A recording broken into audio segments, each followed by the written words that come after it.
Hello dear students, आज के इस वीडियो व्याख्यान में आप सभी का हार्दिक स्वागत। आज के इस वीडियो व्याख्यान में हम बीएससी पार्ट फर्स्ट के सेकंड पेपर का एक महत्वपूर्ण टॉपिक प्रोकैरियोटिक कोशिका के बारे में विस्तार से अध्ययन करेंगे। इससे पूर्व के वीडियो व्याख्यान में आपने प्रोटोप्लाज्म थ्योरी के बारे में पढ़ा था। आज के इस वीडियो व्याख्यान के अगर कंटेंट की बात की जाए तो कंटेंट आपके सामने है।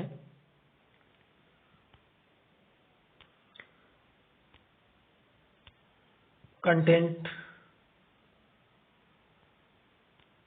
Introduction, structure, difference between prokaryotic and eukaryotic cell, prokaryotic कोशिका का परिचय, प्रोकैरियोटिक कोशिका की संरचना और प्रोकैरियोटिक तथा यूकैरियोटिक कोशिकाओं में अंतर। आधुनिक जो वर्गीकरण पद्धति है उसमें कोशिकीय संगठन को महत्वपूर्ण आधार माना गया है और उसी के आधार पर जो सजीव हैं या सजीवों को दो भागों में बांटा गया है, दो उप जगतों में वर्गीकृत किया गया है। पहला असीम केंद्रकी या प्रोकैरियोटा, दूसरा ससीम केंद्रकी या यूकैरियोटा। ससीम केंद्रकी वह जीव हैं जिनमें सुसंगठित केंद्रक, झिल्लीयुक्त कोशिकांग पाए जाते हैं, जबकि असीम केंद्रकी जो सजीव हैं उनमें केंद्रक युक्त या झिल्ली युक्त केंद्रक या केंद्रकीय जो घटक हैं वो नहीं पाए जाते हैं। केंद्रक है वो आदिम प्रकार का होता है और इस प्रकार केंद्रकीय संगठन को आधार मानते हुए चेतन ने 1925 में दो प्रकार की कोशिकाओं यूकैरियोटी एवं प्रोकैरियोटिक या प्रोकैरियोटिक कोशिकाओं के बारे में जानकारी दी। आज के इस वीडियो व्याख्यान में हम प्रोकैरियोटिक कोशिका के बारे में चर्चा कर रहे हैं। नेक्स्ट, यहाँ पर एक प्रोकैरियोटिक कोशिका बैक्टीरियम जो कोशिका है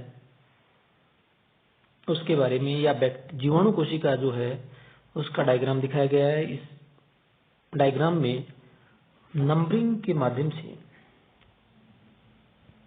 नामांकन जो किया गया है उसमें नंबर 1, 2, 3, 4, 5, 6, 7, 8 यहाँ पर नाम आपको दिखाई नहीं दे रहे हैं, जिसकी चर्चा हम बाद में करेंगे। नेक्स्ट देखिए, इंट्रोडक्शन की अगर बात करें तो मैंने आपको बता दिया है कि आधुनिक जो वर्गीकरण पद्धति है उसमें कोशिकीय संगठन या कोशिकीय विकास तथा केंद्रीय संगठन के आधार पर कोशिकाओं को दो भागों में यानी जो सजीव जगत है या जीवों को दो उप जगतों में वर्गीकृत किया गया है, जो मैंने आपको बता दिया है, प्रोकैरियोटा एवं यूकैरियोटा।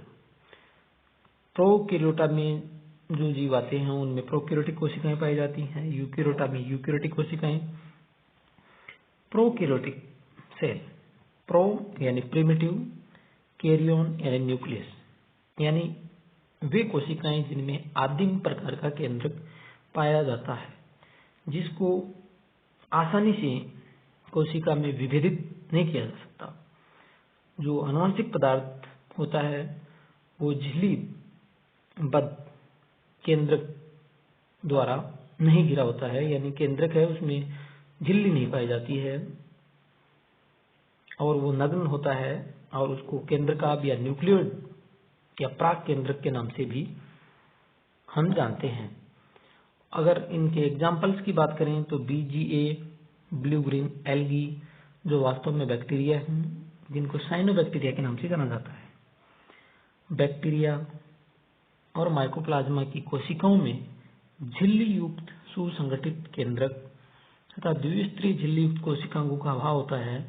आनुवंशिक पदार्थ है वो गुणसूत्र के रूप में होकर, यानी जो आनुवंशिक पदार्थ जो DNA होता है उसी को गुणसूत्र यानी एक गुणसूत्र इनमें पाया जाता है, न्यूक्लिक अम्ल के रूप में होते हैं। और इसमें आनुवंशिक जो पदार्थ है उसमें स्टोन प्रोटीन का अभाव होता है, और ऐसी कोशिकाओं को हम प्रोकैरियोटिक कोशिकाओं के नाम से जानते हैं।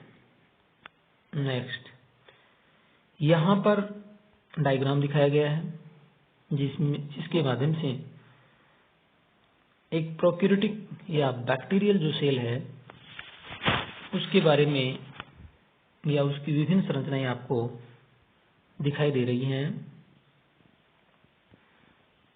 आराम से इसको आप देख सकते हैं।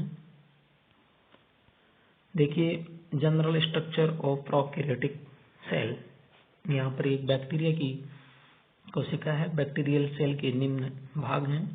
देखिए यहाँ पर ये राइबोसोम, आपको पीछे के डायग्राम में मैंने बताया है, आप देख सकते हैं कि मैं पीछे के डायग्राम में आपको पुनः बता देता हूँ। देखिए ये यहाँ पर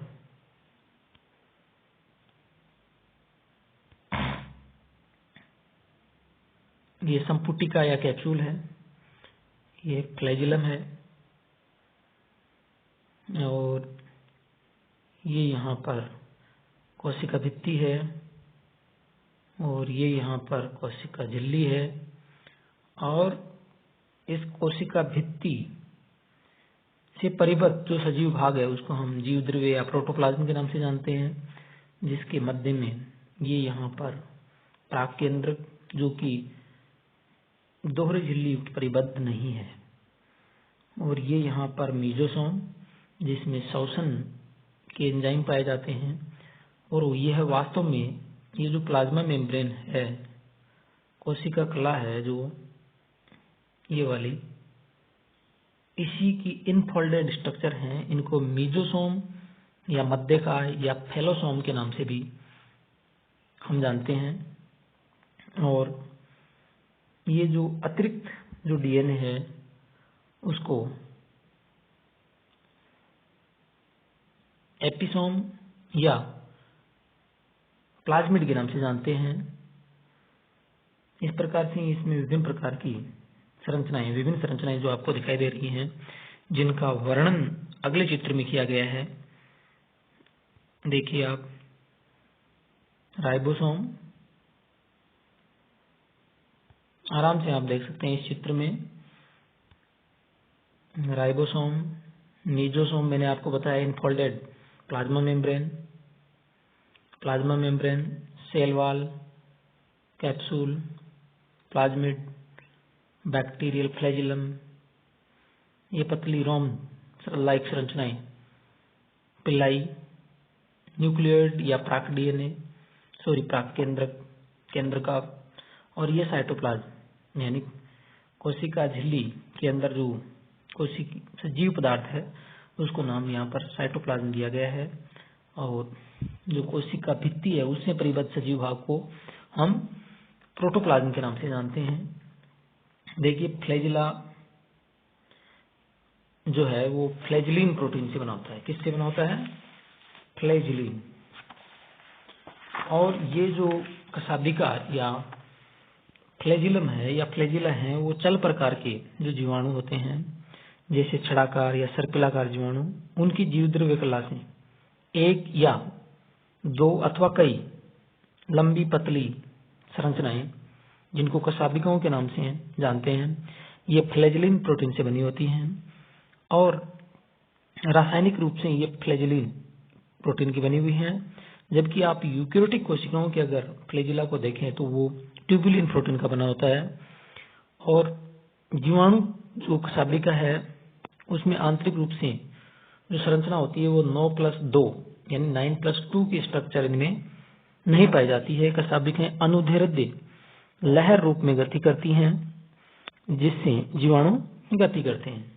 दूसरा यहाँ पर पिल्लाई या फिम्ब्रई, अधिकांश जो ग्राम ऋणात्मक जो बैक्टीरिया हैं उनकी सतह पर कई पतले सूक्ष्म रोम, ये यहाँ पर आप देख सकते हैं रोम, जिनको रोम या फिम्ब्री या पिल्लाई के नाम से जानते हैं। ये कशाभिकाओं की तुलना में छोटे व सीधे होते हैं।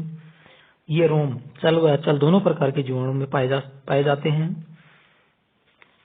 और ये है रोम जीवाणुओं को अन्य पादपों की सतह पर चिपकने में सहायक होते हैं और ये संयुग्मन में जीवाणु से चिपकने में मदद करते हैं और संयुग्मन सेतु बनाते हैं।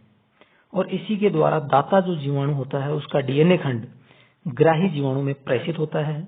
और ऐसे जो रोम होते हैं उनको सेक्स पिल्लाई या सेक्स रोम के नाम से भी हम जानते हैं। कैप्सूल कोशिका भित्ति के बाहर की ओर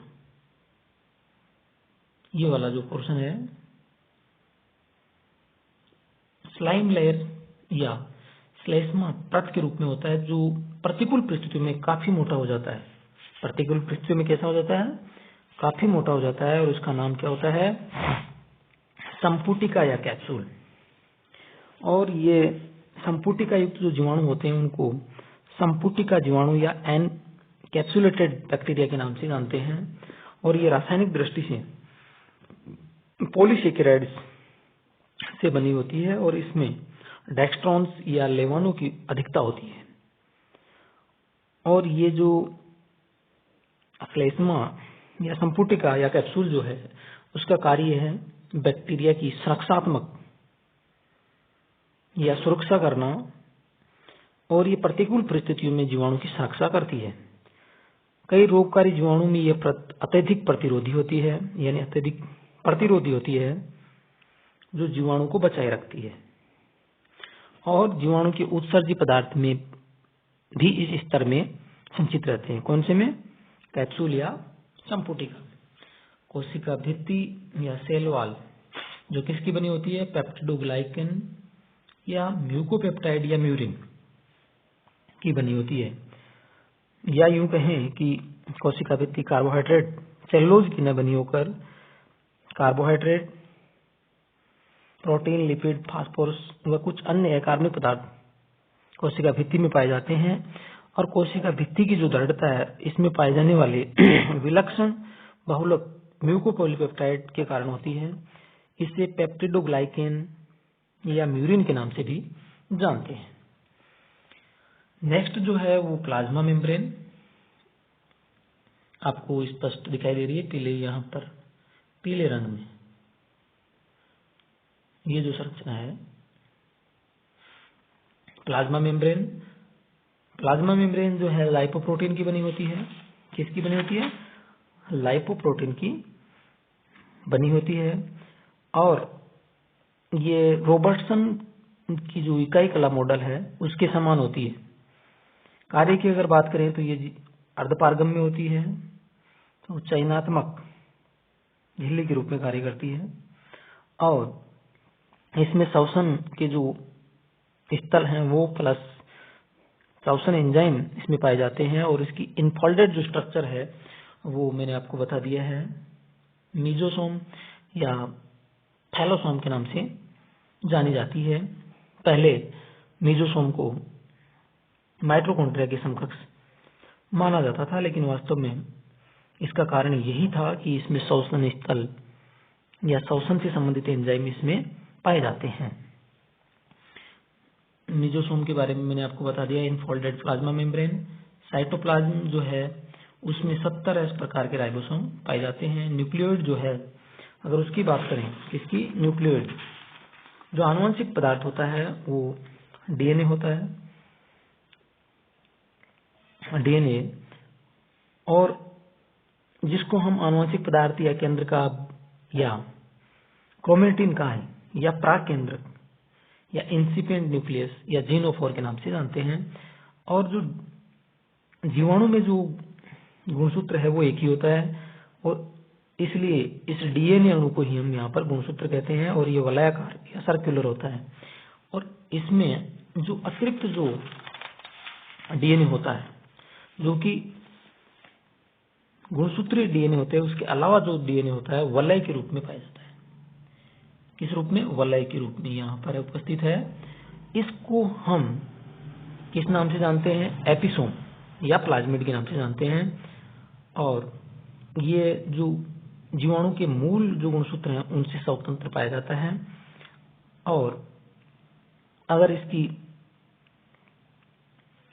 संरचना को देखें तो ये डबल स्टैंडर्ड डीएनए है जो जीवाणु गुणसूत्र से स्वतंत्र होता है और ये कोशिका विभाजन के समय प्रतिकृत भी होते हैं तथा पुत्री कोशिकाओं को आनुवंशिक लक्षण भी प्रदान करते हैं। प्लाज्मिड जो है उस पर जीन पाए जाते हैं जो जैविक क्रियाओं को नियंत्रित करते हैं। किसको? जैविक क्रियाओं को नियंत्रित करते हैं। प्लाज्मिड या एपिसोम क्या है? जीवाणु कोशिका में वृत्ताकार आकृति के दोहरे तंतु के डीएनए से बनी संरचनाएं होती हैं जो मुख्य डीएनए से पृथक होती हैं। इन्हें प्लाज्मिड के नाम से जाना जाता है। नेक्स्ट, जीवाणु कोशिका की संरचना। एक आरेख के माध्यम से आपको इसके बारे में बताया गया है कि जीवाणु जो कोशिका है उसकी संरचना में क्या क्या है। तो जीवाणु कोशिका की संरचना को अगर हम देखें तो दो भागों में बांट सकते हैं। पहला कोशिकीय बाह्य आवरण, क्या? कोशिकीय बाह्य आवरण। दूसरा जीव द्रव्य, यानी जो कोशिका भित्ति है उसमें परिबद्ध सजीव भाग को हम जीव द्रव्य और उसके बाहर का जो है उसको हम कोशिका बाह्य आवरण। और इसके भी दो भाग हैं, औपंक स्तर जिसको स्लाइम लेयर या श्लेष्मा परत जो कि प्रतिकूल परिस्थितियों में काफी मोटी होकर संपुटिका या कैप्सूल बनाती है। दूसरी कोशिका भित्ति। दोनों के बारे में आपको बता दिया गया है। जीव द्रव्य जो है वो तीन चीजों से मिलकर के बना हुआ है, जीव द्रव्य कला या प्लाज्मा कला या कला, और उसकी जो इनफोल्डेड जो स्ट्रक्चर बनती है उसको नाम दिया गया मेसोसोम या फैलोसोम। और कोशिका द्रव्य यानी झिल्ली के अंदर जो पदार्थ है उसको नाम दिया है कोशिका द्रव्य। और कोशिका द्रव्य में क्या पाए जाते हैं? राइबोसोम जो कि 17 इस प्रकार के होते हैं। और कोशिका झिल्ली और जो आनुवंशिक पदार्थ है उसके मध्य तो कोशिका द्रव्य, और कोशिका द्रव्य के बाद में जो शेष बचा है उसका नाम है केंद्रक या जेनेटिक मटेरियल, जो कि झिल्लीबद्ध केंद्रक युक्त नहीं होता है, या यूं कहें कि आनुवंशिक पदार्थ दोहरी झिल्ली द्वारा या किसी भी प्रकार की झिल्ली द्वारा परिबद्ध नहीं होता है। और जो आनुवंशिक या जो गुणसूत्र है उसके अलावा जो डीएनए है उसको हम प्लाज्मिड या प्लेज्मिड के नाम से जानते हैं। नेक्स्ट, जो आज के टॉपिक का लास्ट जो कंटेंट था या कंटेंट का जो बिंदु है, लास्ट बिंदु जो है वो है difference between prokaryotic and eukaryotic cell. देखिए, प्रोकैरियोटिक कोशिकाओं में सुविकसित केंद्रक नहीं पाया जाता है, यूकैरियोटिक कोशिकाओं में सुविकसित केंद्रक पाया जाता है। मेसोसोम में श्वसन से संबंधित एंजाइम उपस्थित श्वसन होता है, माइटोकॉन्ड्रिया में श्वसन होता है। कोशिकांग हैं वो अनुपस्थित होते हैं, सभी कोशिकांग पाए जाते हैं। तारककाय प्रोकैरियोटिक कोशिकाओं में नहीं पाया जाता है, तारककाय लगभग सभी जंतु कोशिकाओं में पाया जाता है, जबकि कुछ पादप कोशिकाओं में पाया जाता है। राइबोसोम की बात करें तो 17 प्रकार के राइबोसोम, यूकैरियोटिक कोशिकाओं की बात करें तो 17 और 80 दोनों प्रकार के राइबोसोम इनमें पाए जाते हैं। 17 राइबोसोम कहाँ पाए जाते हैं, ये कई बार प्रश्न परीक्षा में पूछा जाता रहा है। अगर कशाभिकाओं की संरचना देखें तो 9+2 संरचना नहीं होती है। और जो इसका रासायनिक जो पदार्थ था उसका नाम मैंने आपको बताया था फ्लैजिलिन। कशाभिकाओं में 9+2 9+2 स्ट्रक्चर जो तंतु होते हैं। समसूत्री एवं अर्धसूत्री विभाजन नहीं पाए जाते हैं, विभाजन सरल और द्विविभाजन प्रकार का होता है। समसूत्री एवं अर्धसूत्री विभाजन पाया जाता है। कोशिका भित्ति किसकी बनी होती है? म्यूकोपेप्टाइड अथवा पेप्टिडोग्लाइकेन की बनी होती है। जंतु कोशिका में कोशिका भित्ति नहीं पाई जाती है। पादप कोशिका में कोशिका भित्ति सेलुलोज की बनी होती है। स्टोन प्रोटीन अनुपस्थित होती है और यूकैरियोटिक कोशिकाओं में स्टोन प्रोटीन पाई जाती है। लैंगिक जनन होता है, निषेचन युक्त लैंगिक जनन होता है। नाइट्रोजन स्थिरीकरण की क्षमता होती है और इनमें नाइट्रोजन स्थिरीकरण की क्षमता नहीं होती है। इस प्रकार से हम कह सकते हैं कि जो प्रोकैरियोटिक कोशिकाएं हैं वो एक प्रकार की सरल प्रकार की कोशिकाएं हैं जो विकास के क्रम में सबसे पहले बनी है और उसमें जटिल प्रकार के कोशिकांग नहीं पाए जाते हैं। केंद्रक है वो भी आदिम प्रकार का पाया जाता है। धन्यवाद।